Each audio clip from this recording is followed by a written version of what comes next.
If you had a day where nobody would recognize you? I don't think I'd be that different, honestly. I dropped the whole trying to be something for somebody a long time ago, so I pretty much walk through the world except when I want to be funny or I want to do something outrageous. I don't have any trouble being myself, and I don't have any trouble saying no when I mean no. I don't feel there is a, pressing responsibility to please everyone. I'm not unkind to people. No. I love people. I would much prefer saying hello and who are you and what are you doing today than giving a selfie, because selfies stop the world. They stop life. You then go like that, and it's going on Instagram to give people a false sense of relevance. People talk about depression all the time. The difference between depression and sadness is just, from happenstance. Whatever happened or didn't happen for you, or, grief or whatever it is. And depression is your body saying, I don't want to be this character anymore. I don't want to hold up this avatar that you've created in the world. It's too much for me. Deep rest. Your body needs to be depressed.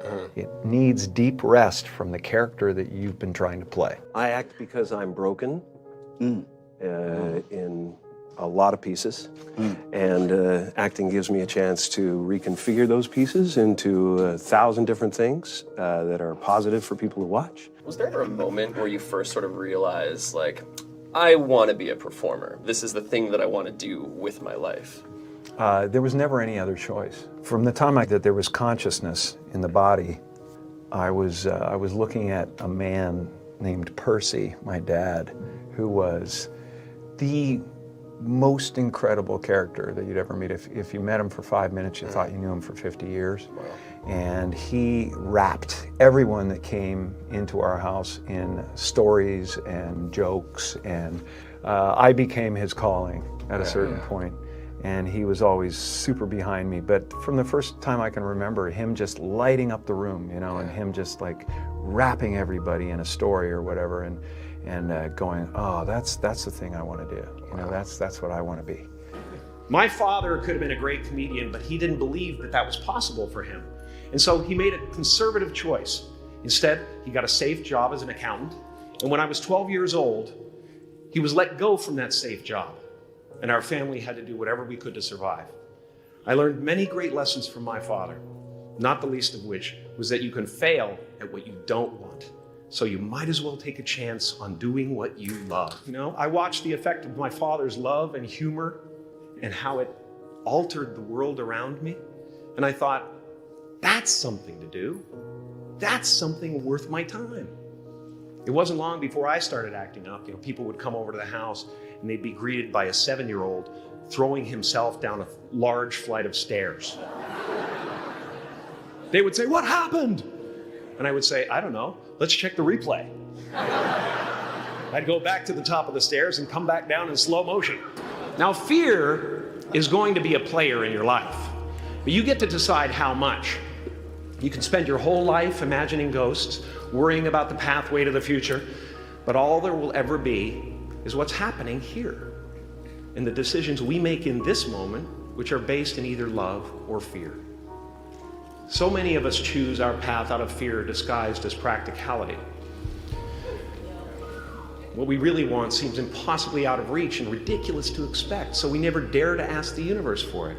When I was about 28, after a decade as a professional comedian, I realized one night in LA that the purpose of my life had always been to free people from concern, just like my dad. The only one I hadn't freed was myself, and that's when my search for identity deepened. I wondered who I'd be without my fame. Who would I be if I said things that people didn't want to hear? Or if I defied their expectations of me? And that piece that we're after lies somewhere beyond personality, beyond the perception of others, beyond invention and disguise, even beyond effort itself. You can join the game, fight the wars, play with form all you want, but to find real peace, you have to let the armor go. Your need for acceptance can make you invisible in this world. Don't let anything stand in the way of the light that shines through this form. Risk being seen in all of your glory. Your job is not to figure out how it's going to happen for you, but to open the door in your head. And when the door opens in real life, just walk through it. And don't worry if you miss your cue, because there's always doors opening. They keep opening. And when I say life doesn't happen to you, it happens for you, I really don't know if that's true. I'm just making a conscious choice to perceive challenges as something beneficial so that I can deal with them in the most productive way. You'll come up with your own style. That's part of the fun. You are ready and able to do beautiful things in this world. And after you walk through those doors today, you will only ever have two choices: love or fear. Choose love, and don't ever let fear turn you against your playful heart. What's happening right now inside everybody is they're going, who am I? And they're depressed. People go like, oh, Jim's been depressed and stuff. Well, yeah, I was depressed when I was trying to be the Wizard of Oz. But now I know that Oz is a character. You know, I think everybody deals with that. Everybody walks around and they go like, why am I depressed? Well, it's because you're trying to be something for the world, you know? And as soon as you let that go, better things happen because they're just happening. Right? It's not, now it's just sadness. Sadness comes, happiness comes. It's the weather that flies by in the sky. It doesn't sit on you long enough to drown you. A few months ago, I woke up and I suddenly got it. I understood suddenly how thought was just an illusory thing, and how thought is responsible for, if not all, most of the suffering we experience.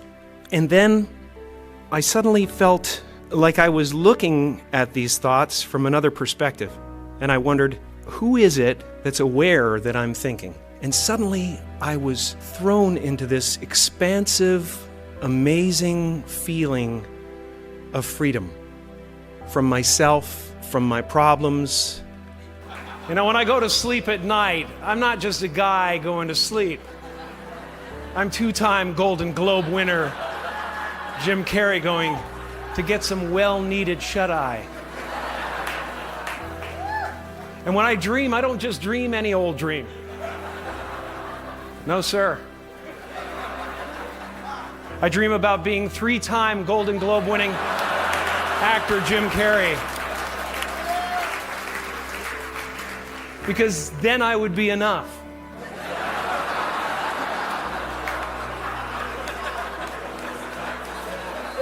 It would finally be true.